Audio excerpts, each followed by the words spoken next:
ओम शुक्राय स्वाहा। बहुत ज्यादा ना लगाओ, लकड़ी ऊपर लगा दिया ना। आपको जो हवन सामग्री थे वो दिया, आपको आप दिया, आप डालिए आपको।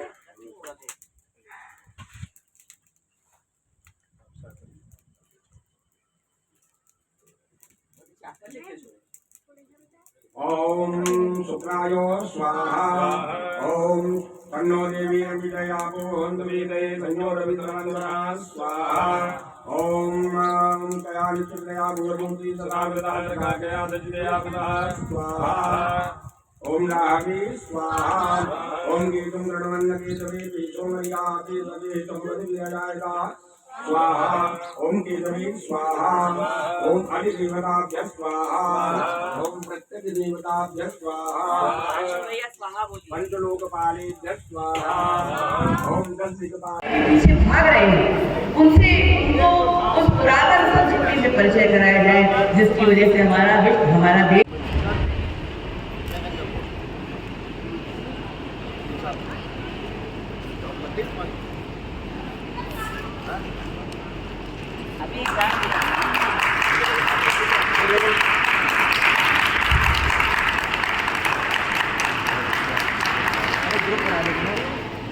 जया दुबे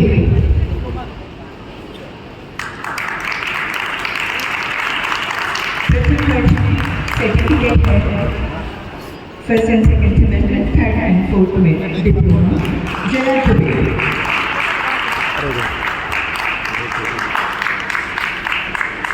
इसी के साथ साथ हम हमारे महाविद्यालय को यूजीसी के द्वारा गांधी अध्ययन केंद्र भी मिला हुआ है, जिसमें भी बच्चों ने अपनी प्रतिभा दिखाई है। वो बच्चे भी आज यहाँ पर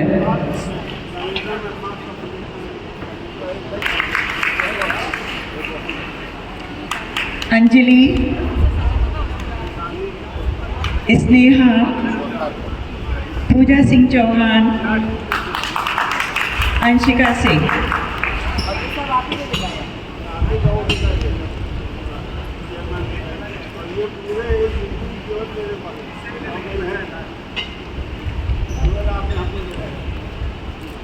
हमारे पास 7 प्रोफेशनल कोर्सेज चल रहे हैं, जिसमें computer application, office management, travels and tourism, fashion designing, art and designing, mass communication and biotechnology. Siddharth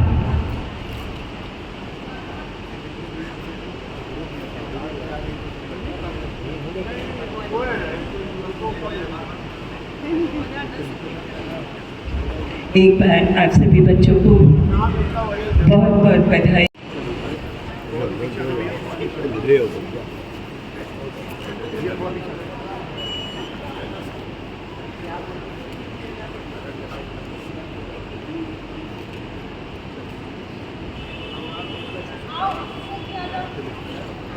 thank you.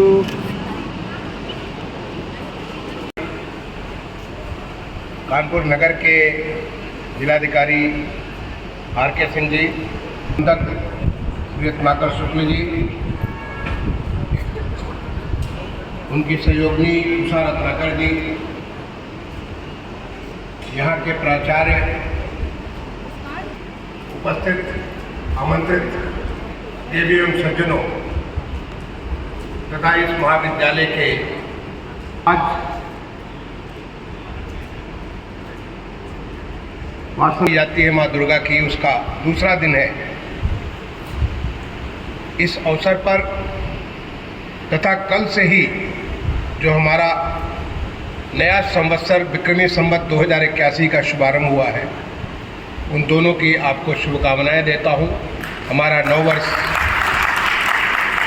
आप सबके जीवन में नई शक्ति लाए, नई ऊर्जा लाए, नए संकल्प लाए, नए कार्य करने की क्षमता लाए, आपको बेहतर स्वास्थ्य लाए। इसके लिए मैं भगवान से और माँ जगजननी दुर्गा माँ से प्रार्थना करता हूँ। आज इस महाविद्यालय परिसर में एक नई शुरुआत हुई है। बृहस्पति पब्लिक स्कूल, मैं इसके लिए विद्यालय परिवार को बहुत बहुत बधाई देता हूँ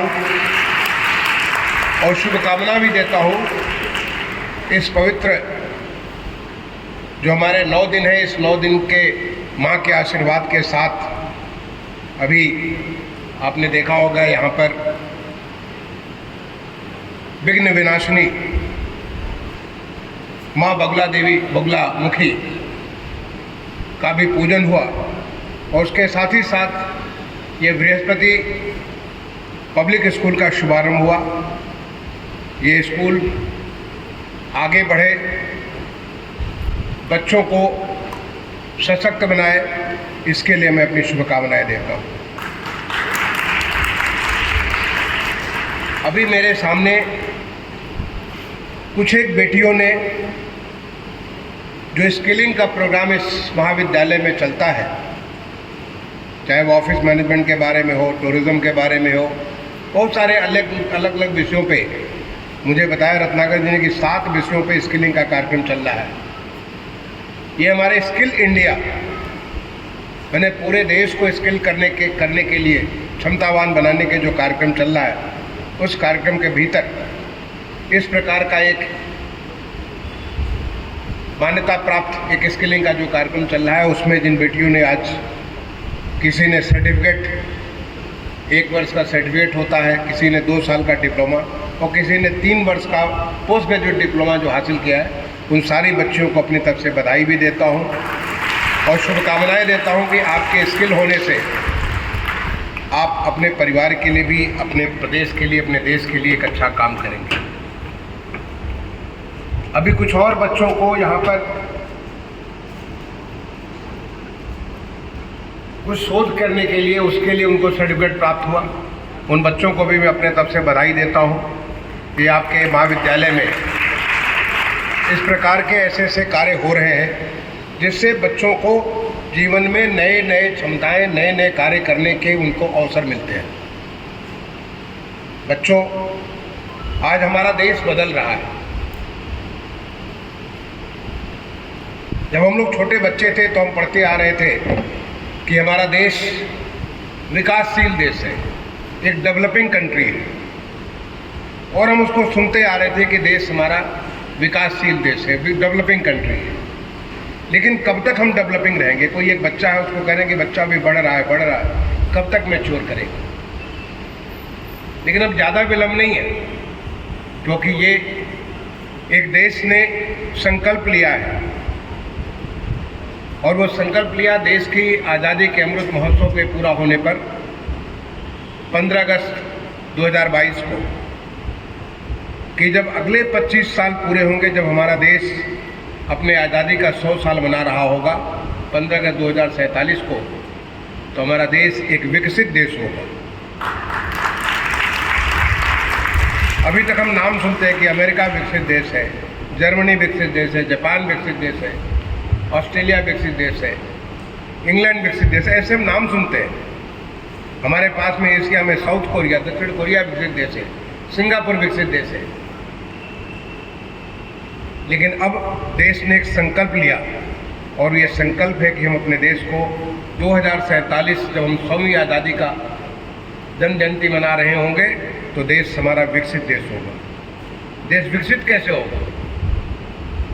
विकसित होगा सारे लोग जब इस विकास की जो एक मशाल जली है, उस मशाल में हर कोई अपना योगदान देगा।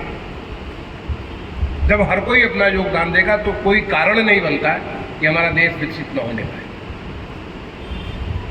आपने देखा कि देश में कैसे परिवर्तन की लहर आई। जब 2014 में स्वच्छ भारत मिशन का संकल्प लिया गया, आप अपने आप को आज से 10 साल पीछे ले जाकर के देखिए, कैसे शहर थे आपके, कैसे गांव थे आपके, कैसे गली थे, कैसे मोहल्ले थे। घर से बाहर निकलते थे, कूड़े का ढेर पड़ा रहता था, सड़क पे पूरी के पूरे कूड़े के ढेर होते थे और हमको दिखते भी नहीं थे। लेकिन एक बार देश ने संकल्प लिया और देखते देखते आज आपका सर मैं नहीं कहता कि बिल्कुल जो बेस्ट जो उसका स्थिति हो सकता है, सक्षम स्थिति होती है, वहाँ पहुँच गया। लेकिन आज आपको सामान्य तौर पर उस प्रकार की गंदगी ना आपको गली में मिलती है, न मोहल्ले में मिलती है, न शहर में मिलती है, न गांव में मिलती है। कम से कम लोगों के मन में इस प्रकार की भावना आ गई है कि हमको अपने गली को, मोहल्ले को, शहर को, गांव को, सबको साफ रखना है। ये हमारे अंदर एक ऐसा परिवर्तन आया। किसने किया? ये हम सब लोगों ने, पूरे देशवासियों ने मिलकर के किया। पिछले 10 साल में ये कमाल का काम किया, जो कि एक असंभव सा दिखता था। जब कभी हम विदेशों में जाते थे, तमाम सारी शासकीय जिम्मेदारियों के लिए मुझे जाना पड़ता था। हमें एक चीज़ जो किसी भी स्थान के लिए बड़ा अच्छा लगता था, किसी शहर से लौट के आते थे, वो शहर बहुत साफ सुथरा था, बहुत स्वच्छ हुआ करता था। लेकिन हम लौट के आते थे तो देखते थे कि वही हमारे लोग जो वहाँ से इतना सफाई देख के आते हैं, यहाँ लौट करके अपना गाड़ी से खोल करके कुछ फेंक दे रहे हैं, कहीं पे थूक दे रहे हैं, कुछ कर रहे हैं, तमाम किस्म की गंदगी फैलाते थे। आज वैसे दृश्य नहीं है, क्योंकि ये हमारे पूरे देशवासियों में, देश के लोगों के व्यवहार में ऐसा परिवर्तन आया। ऐसे तमाम सारे परिवर्तन आपने देखे होंगे। बिल्कुल हाल का जो आपका जो बहुत ताज़ा आपको मैं उदाहरण याद दिलाना चाहता हूँ कि जब कोविड की वैश्विक महामारी आई थी, आप याद करिए अपने आप को, ज़्यादा नहीं, 3-4 साल पहले अपनी मेमोरी लेन में अपने को पीछे जाइए और देखेंगे कैसी विभीषिका मची थी। आप टेलीविज़न पे देखते थे कि ऐसे देश जो अपने आप को विकसित देश कहते थे, जिनकी स्वास्थ्य व्यवस्था इतनी सुदृढ़ व्यवस्था थी, जब उसको स्वास्थ्य के इंडेक्स लेते थे तो नंबर 1, नंबर 2, नंबर 3, और हमारा देश तो बिल्कुल नीचे से हुआ करता था। वहाँ की पूरी व्यवस्था चकनाचूर, वहाँ के स्वास्थ्य व्यवस्था, वहाँ पे देख करके लोगों को कितना आश्चर्य लगता था। और वहीं आप अपने देश को देखिए, अपने प्रदेश को देखिए। हमारे यहाँ इतनी बड़ी वैश्विक महामारी जब हुई, उसको न केवल हमने झेला, बल्कि पूरी ताकत के साथ झेलते हुए हमारा भारत एक आत्मनिर्भर भारत होकर के आगे बढ़ गया।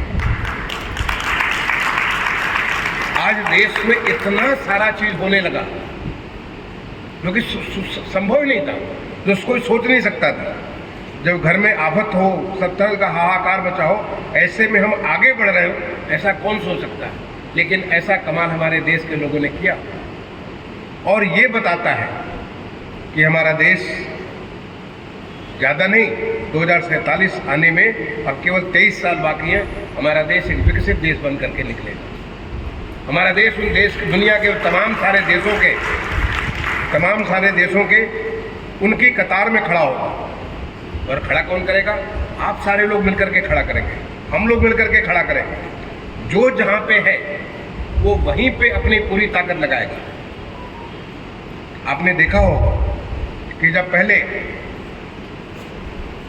दुनिया के कोई हमारे अंतर्राष्ट्रीय स्तर के खेल के प्रतियोगिताएं होती थी, चाहे ओलंपिक हो, एशियन गेम्स हो, चाहे वो कॉमनवेल्थ गेम्स हो, तो हम लोग सोचते थे कि चलो 1 ब्रॉन्ज मेडल आ जाए, 2 ब्रॉन्ज मेडल आए।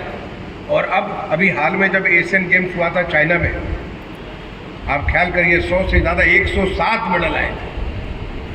जब ओलंपिक होता है तो हम जो 20 मेडल लाते हैं, अब हम गोल्ड भी लाते हैं, सिल्वर भी लाते हैं और ब्रॉन्ज भी लाते हैं। और यही नहीं, बल्कि हम इस प्रकार की जज्बा रखते हैं कि आने वाले समय में ये नंबर और तेज़ी से बढ़ेंगे।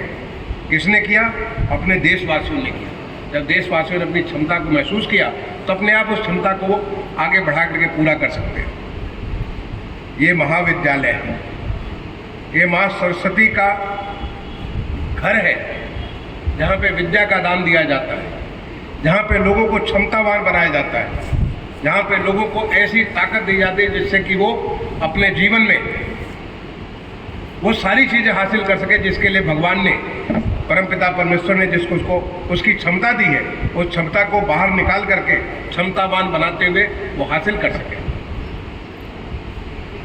ऐसे विद्या के मंदिर में आज यहाँ पर आकर के जो इतना पवित्र पावन नवरात्र के अवसर पे मैं आकर के अपने को सौभाग्यशाली समझ रहा हूँ। और आप सारे लोगों से, बच्चों, मैं आप सबसे केवल इसी बात की एहसास दिलाऊंगा, केवल इसी बात को आपको याद दिलाऊंगा कि आप में क्षमता बहुत है। केवल उस क्षमता को पहचान करके उसको आगे बढ़ाइए।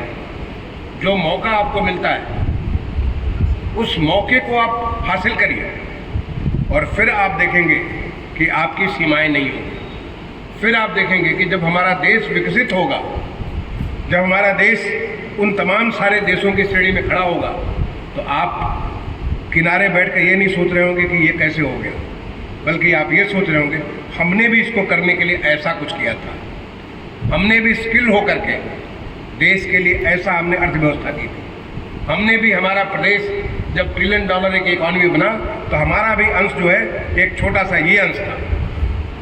आप सारे के सारे इसको कर सकते हो। मैं एक छोटी सी कहानी सुना करके अपनी बात को समाप्त करूंगा। जब रामेश्वरम में भगवान श्री राम पुल का निर्माण कर रहे थे ताकि पूरी की पूरी उनकी वानर सेना वहां से लंका प्रस्थान करे और वहां जाकर के लंकापति रावण के ऊपर विजय हासिल करे, तो आपको कहानी तो मालूम होगी पुल कैसे बना था। नल और नील को जो वरदान मिला था, किस प्रकार से पत्थर को भगवान राम लिख करके श्री राम लिखते थे, उसके ऊपर पत्थर पानी में डालते थे और पानी पे तैरना चालू हो जाता था। और ऐसे ही पूरा का पूरा राम सेतु ऐसे ही बन गया। एक बार भगवान ने खुद कोशिश किया कि हम ही राम लिख करके पत्थर को डालें। आपको ख्याल होगा कि आपने कहानी पढ़ी होगी कि वो पत्थर नीचे डूब गया, क्योंकि भगवान राम के भक्त नल नील जो उसको पत्थर डाले तो उससे ही वो सारा का सारा बनता चला जा रहा था। तो भगवान वहाँ पे एक शिला पर बैठ करके इंतजार कर रहे थे, सोच रहे थे कि कैसे सारा निर्माण हो रहा। तो उन्होंने एक खेल देखा। क्या खेल देखा कि एक स्क्विरल तो आप जानते हो गिलहरी कहते हैं, एक गिलहरी वहाँ पर बाहर आती है और वो वहाँ की मिट्टी में अपने को लोटती पोटती है, बिल्कुल अपने को मिट्टी से भर लेती है। मिट्टी से भरने के बाद वो समुद्र में जाती है और जाकर के स्नान करती है। स्नान करके लौटती है, फिर अपने को मिट्टी में लोट पोट लेती है, फिर से उसी बालू से अपने आप को पूरे शरीर में बालू लगा लेती है, दोबारा फिर जाती है, फिर से समुद्र में जाकर के स्नान करती है, फिर वो आ जाती है। भगवान को देखते देखते इस प्रकार से बड़ी उत्सुकता है कि आखिर ये हो क्या रहा। फिर कोई स्नान करता तो एक बार स्नान करता, स्नान करके अपना काम में लग जाता है, लेकिन ये तो बार बार स्नान कर रही है, बार बार अपने आप को गंदा कर रही है। तो उन्होंने गिलहरी को अपने पास बुलाया, उससे पूछा कि तुम ऐसा क्यों कर रही हो। तो उसने कहा कि मैं तो भगवान राम के लिए राम सेतु बना रही हूँ। मैं वहाँ पे स्नान करती हूँ और जिससे कि हमारे पूरे शरीर में जो मिट्टी और बालू लिपट जाता है, और मिट्टी और बालू को जा करके जहाँ पर ये नल और नील यहाँ पे जो पत्थर छोड़ रहे हैं, वो पत्थर तो जोड़ने के लिए तो कुछ चाहिए, तो पत्थर को जोड़ने के लिए जो मिट्टी और वो बालू चाहिए वो मैं वहाँ पे सप्लाई कर रही हूँ। उस गिलहरी की इस बात को सुन करके भगवान को कितना खुशी थी। गिलहरी ज़्यादा कुछ नहीं कर सकती थी, वो पत्थर नहीं उठा सकती थी, लेकिन वो उसको जोड़ने के लिए, पत्थर को जोड़ने के लिए वो बालू और मिट्टी को वहाँ पे ले जा सकती थी। तो जब हमारा देश विकसित होने के संकल्प के साथ आगे बढ़ रहा हो तो आप ये मत सोचिए कि हम क्या कर सकते हैं। आप जो कर सकते हैं वही अपने आप में वो बहुत बड़ा संकल्प है। आप उसको कर सकते हैं, अपनी क्षमता को बढ़ा करके देश के लिए वो कर सकते हैं। और तब जब बच्चों आप 2047 में जब आप एक नौजुवक होंगे तो बहुत सारे लोग पीछे मुड़कर देख रहे होंगे, अरे कैसे हो गया। आप क्या हो गया, इसको करने के लिए मैंने ये किया था इसलिए ऐसा हो गया। उस एहसास के साथ जियो, उस एहसास के साथ आगे काम करो। मैं इन्हीं शुभकामनाओं के साथ अपनी वाणी को विराम देता हूँ। धन्यवाद। जय हिंद, जय भारत। और उन्हें आवाज़ होगी, उन्हें बुलाओ कि वो आकर दो शब्द कहें। इसके पहले शायद दीक्षोपदेश देना होता है, तो वो लिख के तो कोई लाया नहीं है। मुझे संस्कृत में कुछ याद है, मैं बोल देती हूँ। उसके पश्चात सर्टिफिकेट हमारे मुख्य अतिथि देंगे और अपने आशीर्वचन। मैं उनके प्रणाम करना चाहती हूँ उनकी माता आदरणीय डॉक्टर माधव ललिता शुक्ल जी का, जिन्होंने ये महाविद्यालय की स्थापना की थी 1993 में, और उन्होंने ये सोच के इस महाविद्यालय में उन्हें पढ़ने का अवसर मिल सके, उन्हें भारतीय संस्कृति, भारतीय ज्ञान से परिचित कराया जा सके। गीता मेला की स्थापना भी डॉक्टर माधव ललिता शुक्ल जी ने की, उद्देश्य के साथ की थी।